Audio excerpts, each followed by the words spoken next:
महाराष्ट्र में भगवान गणेश के 8 प्राचीन मंदिर हैं। कहा जाता है यदि कोई भक्त इन 8 धामों की परिक्रमा पूरी कर ले तो उसके जीवन के सारे विघ्न दूर हो जाते हैं। क्या आप जानते हैं गणेश जी की पहली सवारी मूषक नहीं, एक मयूर था। ये साधारण मयूर नहीं था। इसके पास थी एक ऐसी शक्ति जो आपके सोच से भी परे है। और ये शक्ति मैं आपको बताने वाला हूं अभी इसी यात्रा में। श्री गणेशाय नमः। अष्टविनायक यात्रा का सबसे पावन द्वार है पुणे जिले का मोरगांव। यहीं स्थित है श्री मयूरेश्वर मंदिर, जिसे यात्रा का आरंभ और समापन दोनों माना जाता है। जैसे हर शुरुआत और अंत गणपति से ही हो। मयूरेश्वर मंदिर का विशाल आंगन हरियाली से घिरा, मानो प्रकृति स्वयं आरती उतार रही हो। यहां गणपति मयूरेश्वर के रूप में विराजते हैं, मयूर के स्वामी। मुख्य मूर्ति स्वयंभू है, जिसकी सूंड बाईं ओर मुड़ी है। श्री गणेशाय नमः।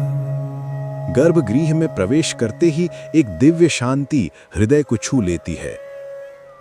दीवारों पर उकेरी प्राचीन कलाकृतियां मराठा शासनकाल की सजीव धरोहर हैं। हर पत्थर, हर दीवार युगों पुरानी गाथा गाता है। यही वो गाथा है जिसने मयूरेश्वर मंदिर को अमर प्रसिद्धि दी। कहा जाता है दैत्य सिंधु ने जब त्रिलोक में आतंक फैलाया, तब गणेश मयूरेश्वर रूप में मयूर पर सवार होकर उस दैत्य का वध कर दिया। श्री गणेशाय नमः। पर कथा यहीं समाप्त नहीं होती। एक रहस्यमय कछुआ भी इससे जुड़ा है। उसका रहस्य सुनेंगे अगले एपिसोड में। यहां पहुंचने का सबसे सुहावना समय है अक्टूबर से फरवरी। आप सोचिए, सह्याद्री की गोद में बसा प्राचीन मंदिर, जहां पहुंचने के लिए आपको पहाड़ी रास्तों से गुजरना होगा। पुणे से बस 67 किलोमीटर दूर और नजदीकी जेजूरी रेलवे स्टेशन से 17 किलोमीटर आगे की यात्रा, मानो आस्था का पहला इम्तिहान।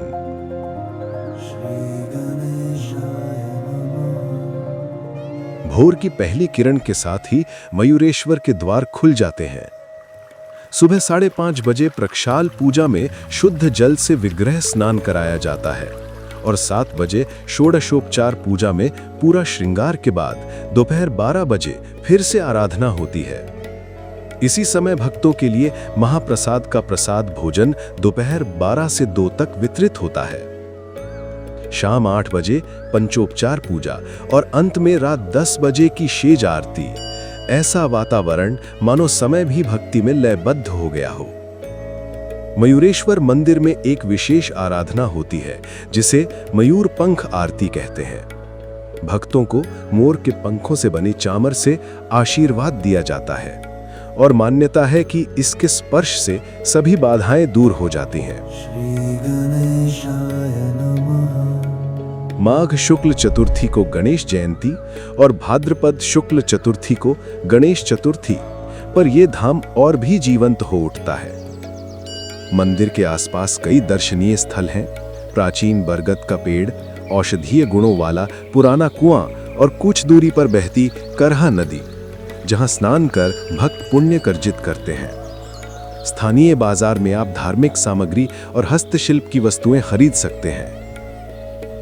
हमारी अष्टविनायक यात्रा का अगला पड़ाव है सिद्धटेक। यहाँ विराजते हैं एक अनोखे गणेश, जिनका मुख दाहिनी ओर मुड़ा है और इस रहस्य के पीछे छुपा है ब्रह्मा का अद्भुत कथा। कमेंट में बताइए, क्या आप मयूरेश्वर के दिव्य दर्शन कर चुके?